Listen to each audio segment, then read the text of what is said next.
Morning. Happy Wednesday. Hello. So Jessica and I started doing this thing where we're going to talk, and hopefully you want to watch, but if not, you can just turn it off now. So here we are. Morning. Good morning. So today we've decided to, I think we're going to talk behind our parents' backs a little bit, eh? Yeah. Yeah, okay. So my friends, so people close to us, they know that my father-in-law passed away 2 years ago, and it'll be 3 years actually in August. And it was really difficult. You don't expect a 58-year-old man to just be unresponsive in the morning. Like you don't expect for that to happen. I mean, he was young. Yeah. You know, and he had his stuff. I mean, he'd been sick and whatnot. And so when we got the call that day, I was at work, and Corey was getting ready to work. And it was horrible, right? So I rushed back. We go to New York to kind of help with things, and one of the first concerns that comes out of my mother-in-law's mouth is where the property tax is paid, right? And I'm like, whoa, like that's kind of a crazy thing to be worrying about. But you know why she was worrying about it? It was because she never dealt with any of the finances, right? Everything was on his computer. She'd never paid the bills. I mean, that was what he did. He knew about the finances, and we had no way to get onto his computer. Oh my God. It was locked down hardcore, right? So we couldn't get in there. And actually, Corey was saying today that this is the reason she doesn't have a home phone, because eventually it got disconnected because she didn't even know who to pay. You know? So not only did she wake up and find her husband dead, which is horrible, Yeah. but the next few months of her life were spent trying to piece together this puzzle of... Didn't have like a will or anything? No will. We knew that he wanted to be buried naked in the backyard, but that's totally not legal. Even in America. So we didn't do that. But we had to make those decisions, right? And that was hard. It was hard to make those decisions.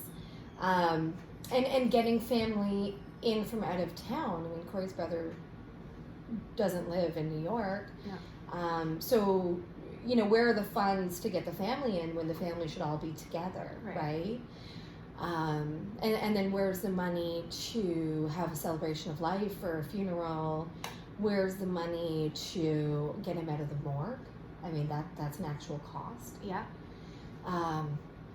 That people don't realize. And I'm doing this without crying because it's been this long. I did cry this morning when I was asking for permission from Corey because it's a hard thing to talk about. I mean, I really love his family and I don't want to exploit them, but I think it's important that people know that this can happen. I don't think people realize what happens at your parents' death.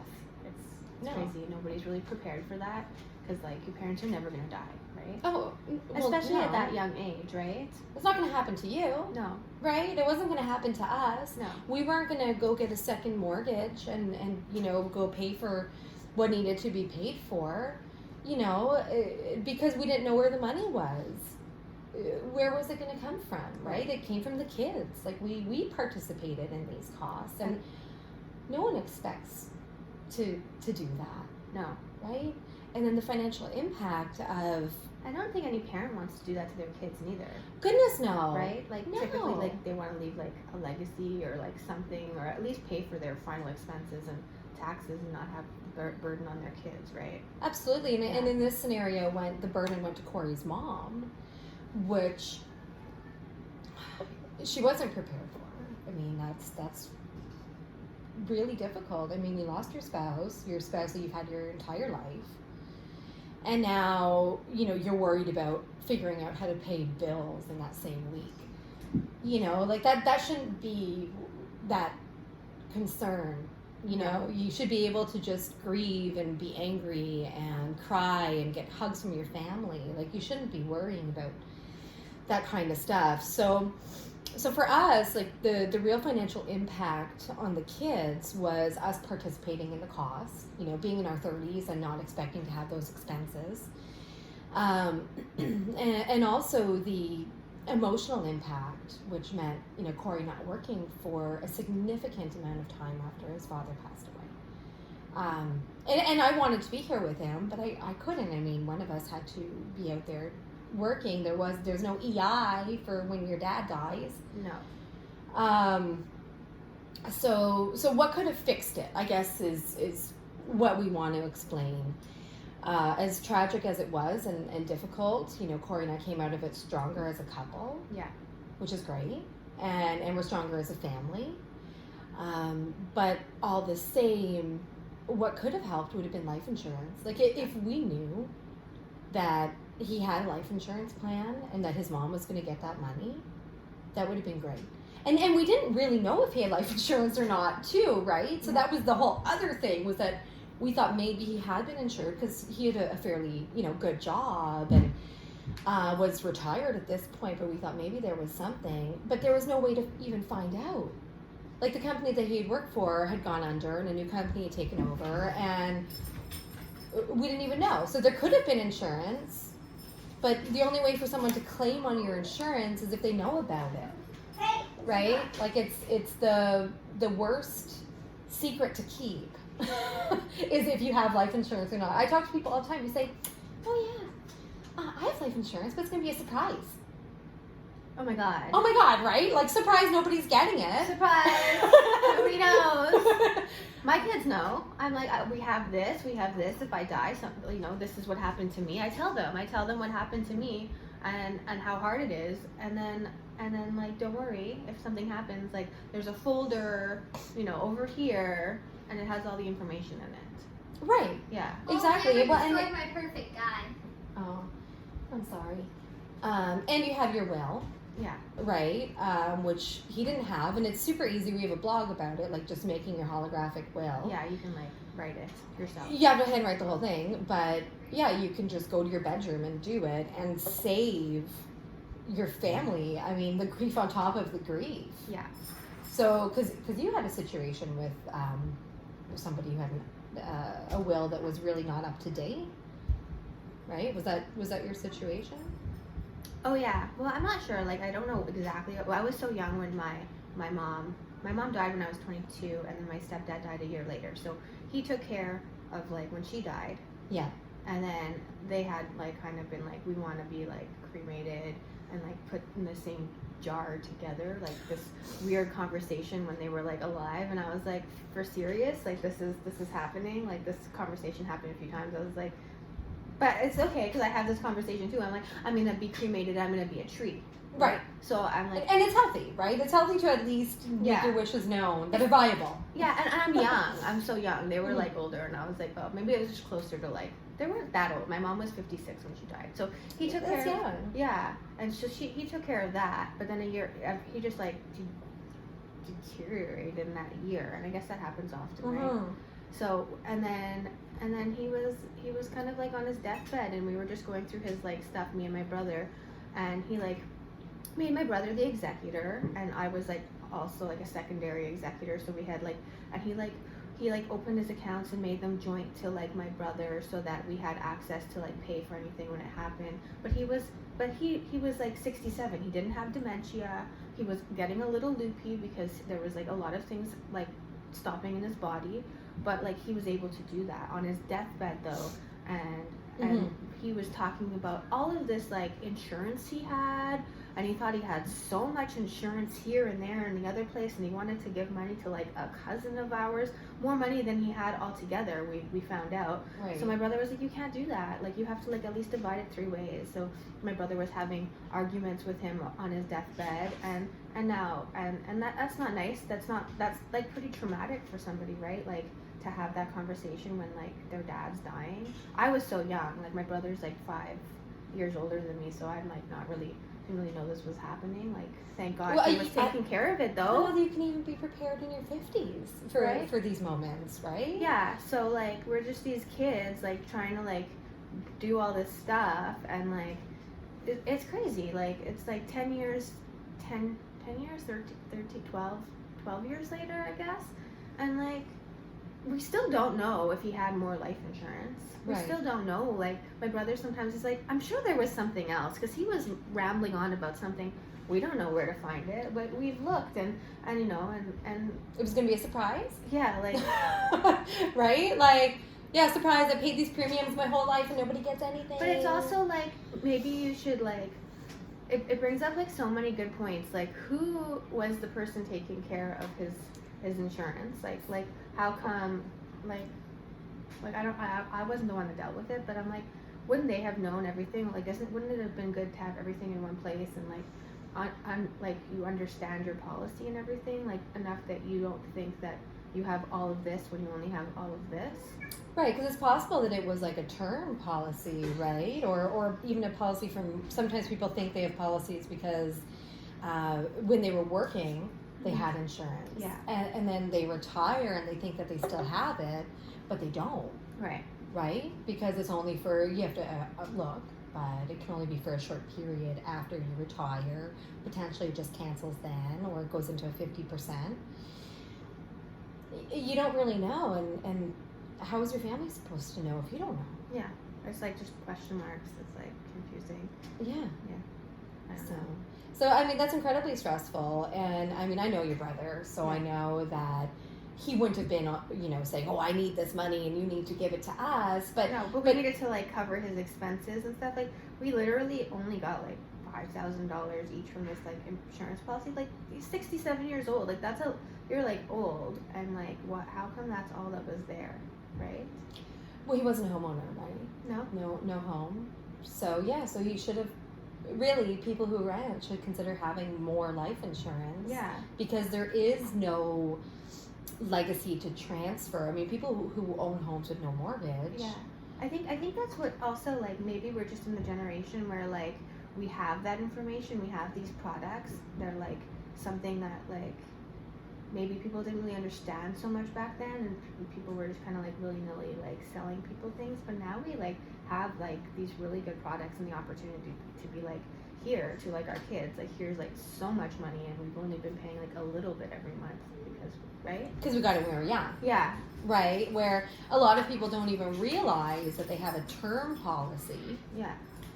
And until it gets converted, right? You're like, oh, I have a term policy for 20 years. No problem, I can convert it after 20 years. Well, wait till you get the conversion letter and you see that it's 5 times what you've been paying. Yeah. Right? And then you cancel it, thinking, oh, I had my estate all set up. When you were young, you know, you bought the term, you thought, oh, I'm all good, I'll just renew it. And then it's impossible to afford. Yeah. Right? So when you're younger, yeah, buying a policy, or even when you're older, buying a policy that you can afford and sustain, yeah, is how you win. But also being organized. Like, I don't even care about the money. Like, it would have been so nice if a folder. With a folder or a box. Yeah. Like, even just a shoebox or something with important documents, with what bills need to be paid regularly, with your property tax information, with maybe some information about the home you own, if you own a home, like that kind of stuff. I feel like my parents were so good. They had like a fireproof box. Yeah. I just don't think, we're still not sure about all of that. Like, what was in it? About the whole thing, like the whole thing. Like, I don't know. He was so specific with those little, like, you know, books and everything, that it was weird that he thought one thing, but it was not that thing. Right. Yeah. Right. Yeah. I don't know.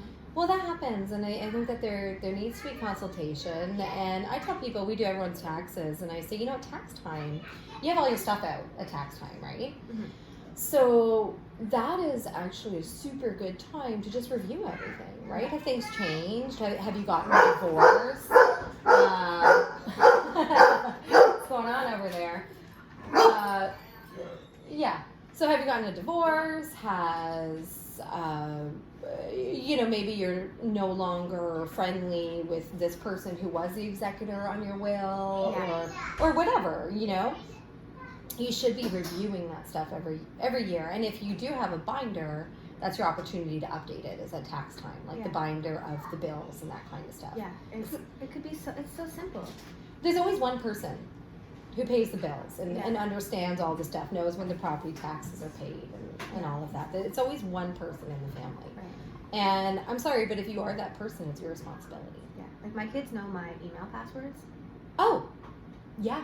Or like all my passwords. So right. like they could get into my stuff if they needed to. If we could have gotten into your dad's computer, would that have made life easier? I don't know that he would have had anything of importance on there. Yeah. Just because it was just so... Yeah, I don't think he uses his computer that way. Yeah, I do. I don't think he stockpiled, information. Yeah, He so... just had piles of stuff everywhere. Piles of papers and... Yeah, it was like an Easter egg hunt that, like, we didn't get any treats. No treats. No treats for us. But yeah, so being organized and I guess telling people, your passwords, because who knows, maybe he was doing some banking online and we would have at least gotten some sort of something. But I mean, that computer was never opened again. It's so traumatic though, sending people on they had like a bank search. account at the end of the day. Oh, right. Yeah, so if your parents don't have a bank account, your estate should be extra organized. Is that what? I roll. You should have like a treasure map, like of X's on your property at least. Yeah, at least a treasure map. That would go in your binder. Yeah. Like if you want to be real wonky like that. But you can, even if you don't have a bank account, at least have an accounting of the bills that you need to pay. Yeah. Like, and how you're paying them. Mm-hmm. Money orders. Money orders, A lot of money orders are getting sent out. Yeah. So sometimes people die with no will.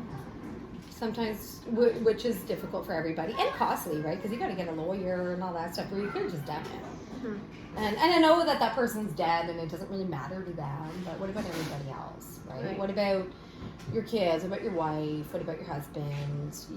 It's tough. And even your grandkids. I mean, because they're part of the family and they see the impact. They see, their parents upset and stressed out and all of that stuff. So yeah, like having a will or updating your will regularly and actually knowing what you actually have. Yeah. Right? Like, so you're not making up things on your deathbed. And make sure like what you write in your will is like okay with the people that are in your will. Because I like wrote something in my will and then I asked the person and they were like, I don't want all your kids if you die. Like that's not part of my life plan. I was like, oh, well, let me just update my will then. I had to like call somebody else up and be like, would you take my kids if I die? And she was like, yeah, of course I would do that for you. Like, oh, good. What a weird conversation to have with people. We had that recently. The person who was supposed to take our children, or I guess we would have assumed would have passed away, unfortunately. And so that adds a layer, right? That you need to ask a new person. And I love my parents, but they're older, and I don't know that they would want my kids and that responsibility. So I did ask somebody, and it was kind of awkward, but it was a great conversation because she said, we've named you executor of our will. Oh. And I was like, perfect. Will you take my kids in exchange if both of us die? Yeah. And she was like, yeah, totally. Right. So it could have been really awkward, but it went great. Yeah. But you do have to do that. Yeah. Right? And I feel better knowing. Yeah. And it was actually in front of my teenager. Yeah. I said, you want to live with this person? Like if God forbid, something, it's so morbid. It's so morbid. But my kids have been through enough death that they get it now. And, yeah. So you do have to have those awkward conversations and have those conversations with your parents before they're dead. Yeah. Right? Like, and before they're like going through things where they're not able to right? Because what happens, okay, that could be a whole other video. Like, what happens if you don't power of attorney and there's nobody involved? Like, I think of Corey's mom often, that nobody's there. And, they with his dad, obviously, we have a little bit of a horror story. And I don't want to have that with his mom, but right now, that would be the scenario. Honestly, it would be. Oh my God. Because it's like we learned nothing.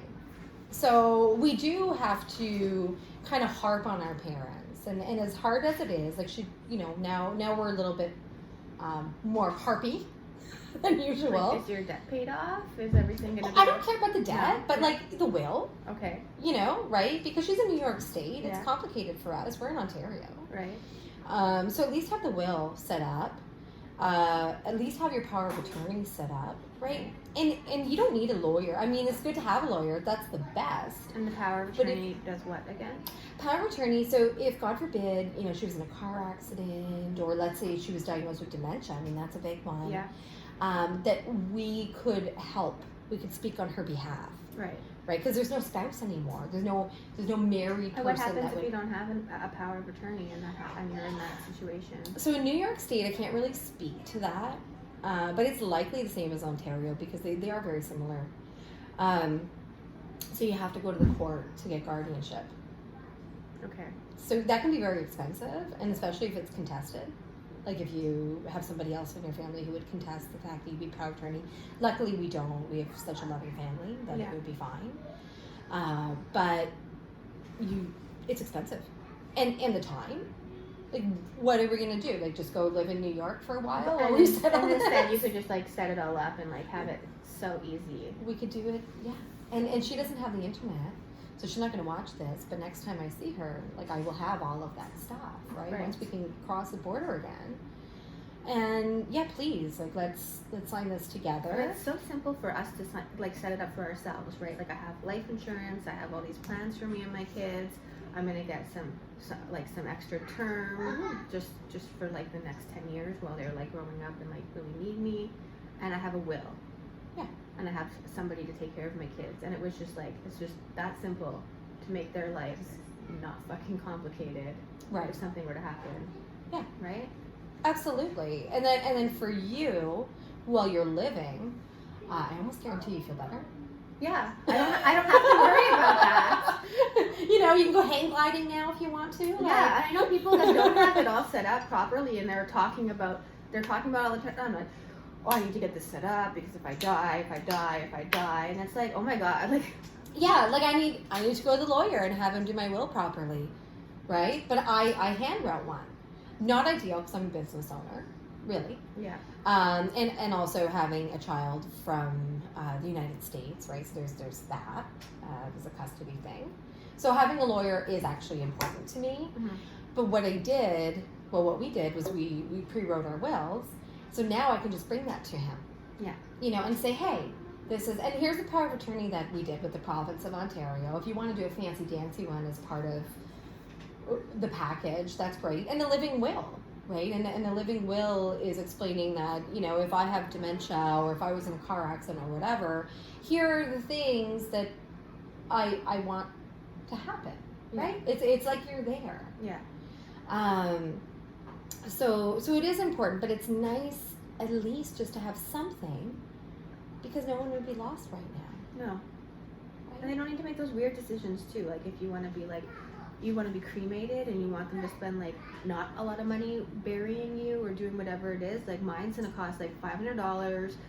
Make me a tree, have a little ceremony around the tree. Don't spend money on this, you know. Yeah. But like I don't want them Go on to vacation. Yeah, I Don't don't spend want money you on to me. spend like, you know, whatever $10,000-$20,000 to put me in the ground and then like flowers and then all this extra funeral expenses. Like I don't want that for my family. Like I'd rather Be extra while I'm alive. yeah. Give me all the extras when I'm alive. But if I didn't tell them or I didn't write it down, they'd be like, does she want like one of these extra funerals? Like that's what we should do to honor her, right? Oh, that's the most common, right? When you don't know and you're grieving, where do you go? You go to the funeral home, and they're like, oh, so you don't know what the wishes are? Perfect. Not to say that they're all like that, but often it's like, okay, so that person deserves the bells and whistles. I remember somebody telling me that the cost of coffins. I know how much they are. I know. Like everyone I know has been cremated. Yeah. Which is crazy. Like recently, it's all been cremation. Mm-hmm. But coffins are so expensive. So expensive. Oh, hey, cat.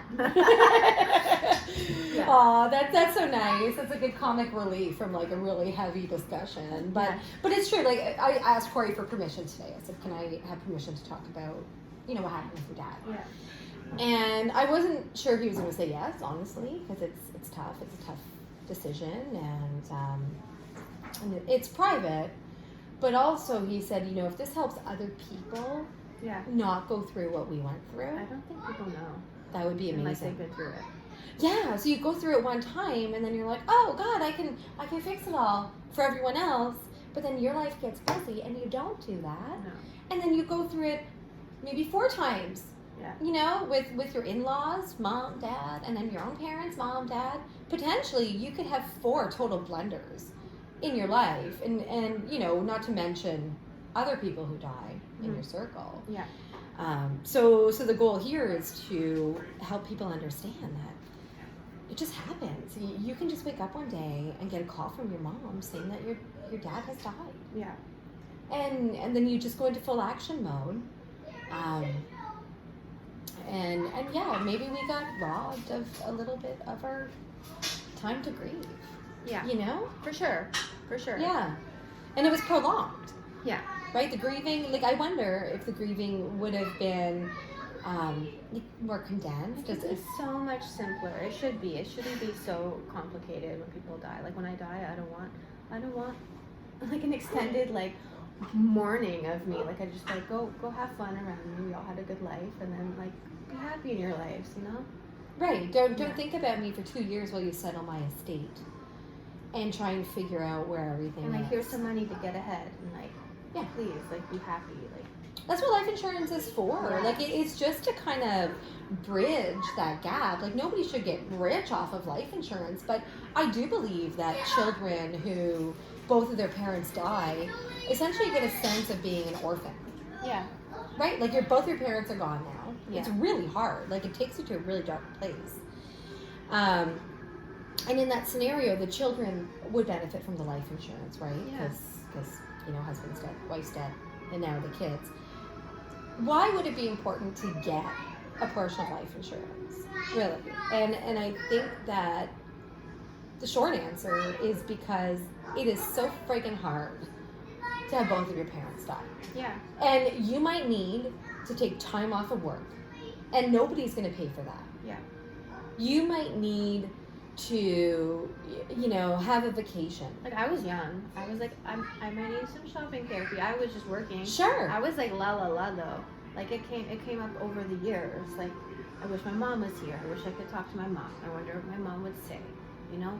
But I think as you get older it's more complicated for people. Like you get more, I don't know, maybe it's just, it was complicated for me, but yeah, vacation would have been nice. Yeah, it's not to get rich. Like nobody wants their parents to die and get rich off of them. Okay, well, like the Mendez brothers did, and like, you know, there are those people, like the monsters out there. But a normal person doesn't want that. Yeah. Like they just don't want the headache and the nightmare. If your parents are rich, then they would probably want to leave you a legacy and like all of this stuff. But you don't have to be rich to do it. No, you don't. You don't. No. And that's, I think, what we try and teach. We don't do trusts. We don't, you know, we're not fancy at Bowie Financial. Like, we're really not. No. We're just normal people. I don't think my kids would need that much, like when they're older, because they're gonna have like careers and stuff like that. Right. They just don't need the burden of like having to deal with a prolonged like death, like after death. Like if I die, like let's just like have it done and like get on with your lives, right? Yeah. It's closure. Maybe that's what life insurance is. Is it you know, the ability to have closure? Mm-hmm. You know, because money can be a very dirty thing, but money can also really help when things are tough. And I truly believe if we had received something, or if we didn't have to come out of our pockets with things, it would have been a little bit easier. And you know, we kind of got out of that grieving phase. It took almost a year, right? And we were starting to feel better, and then my best friend died. Yeah. Right? And it was just like smack down, like, oh my God, you know, we were just starting to kind of rebound financially and everything.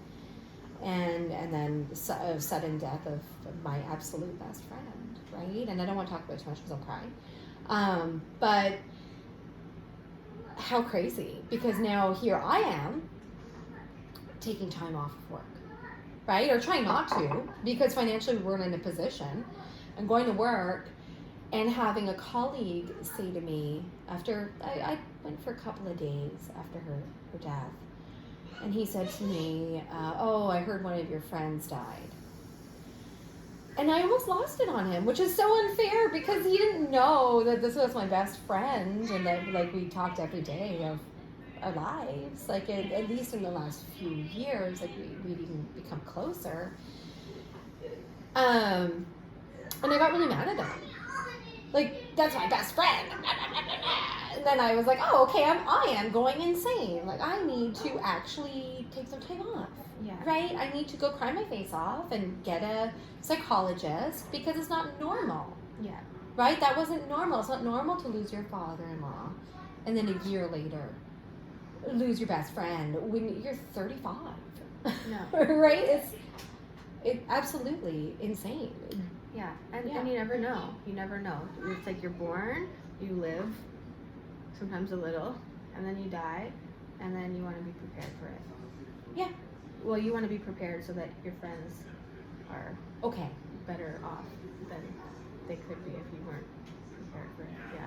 Yeah, and I don't think you can ever, like, with parents, you know, there's a life insurance factor and the closure of being close to family and whatnot. But when your best friend dies, it's really different. You know, So there's different. no element of control there and whatnot. And so young. It's so young. But again, trying to rebound financially from Corey's dad's death, right? That 6-month period where he didn't work, and I'm glad he didn't because he needed it. Mm-hmm. And then me not working, and again, EI does not cover you for grief. No. So yeah, financial impact of death. Maybe that's the thing. Yeah, like, a normal job, like if you're at a job with salary, you get like a week off or 2 weeks off for bereavement or whatever. and that's if it's your parent. Like that doesn't even include your father-in-law. No, that's just like your immediate family. Right, Yeah. and even if your best friend was like your sister, Yeah. nobody cares. And what's 1 or 2 weeks really in the grand scheme of things? Yeah. Yeah. I mean, it should be more It because we're all human beings that are supposed to be interconnected. Yeah. And then, you know, one of them, your humans is suddenly gone, the person you're so connected with. Yeah. And then you're just stuck. I mean, financially, it can really be a huge burden. I mean, let alone the emotional side, but emotions and finances are intertwined. Yeah. Because you have to be okay to be working, right? Yeah. Yeah. Like I'm dealing with people's money. Yeah. Like, and I'm dealing with estates. Yeah. Which was the ironic part of this whole thing, right? Is that I changed careers, and then all of a sudden, you know, this happens with Corey's dad, and then my friend. And it was just kind of an ongoing. Like there were other deaths that occurred. A friend of mine passed away, and my aunt, and it was a lot. So it's been a lot of dealing with estates on a very personal level. And that's hard when you're grieving. Like I was crying with my clients, which maybe was healthy because I could totally resonate with where they were at that time. Yeah. But also not healthy. You know, like I really did have to step back Yeah. because of that. Yeah. So grief and finances, you know, they are intertwined. And I guess not much you can do when your best friend dies. I mean, that's it. But with your parents, you know, you can make an impact by saying, you know what, let's talk. Yeah. You know, and let's just have a conversation because, hey, if you don't have life insurance, maybe we'll buy some on you. Yeah. You could totally buy life insurance on your parents. People know that they could buy life insurance on their parents. No, I don't think so. No. Yeah. That's But that's a it's a whole thing. other video. Oh I yeah, think. it's a thing. We're already at like 30 minutes. We'll have another video on buying life insurance on your parents. I think so. Yeah. Because that's a whole very interesting topic. It's very Mendoza, but You should though, if they don't have it. you should. Well, natural progression is that your parents will die first. Like, please let me die before my children. Yeah. You know, Absolutely. like that's That would literally kill me. oh yeah, Yeah. right.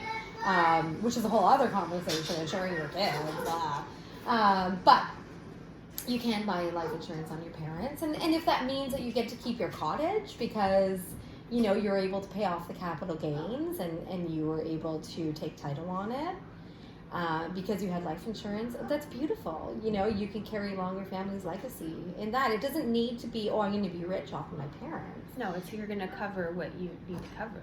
Yeah, because life happens to them too. Yeah. Right? Like, life has been happening to them the whole time. The whole time. The whole time. And we don't really understand that about our parents, but because they're heroes to us, right? But they go through a lot, and so sometimes financially, you might actually be in a better place than your parents. Yeah. You have no idea. You have no idea. Yeah. So instead of putting the money into some sort of savings account, like potentially you could just buy life insurance on them, if it makes sense. We're gonna end that 35 minutes later. Oh, sorry. Hope you enjoyed.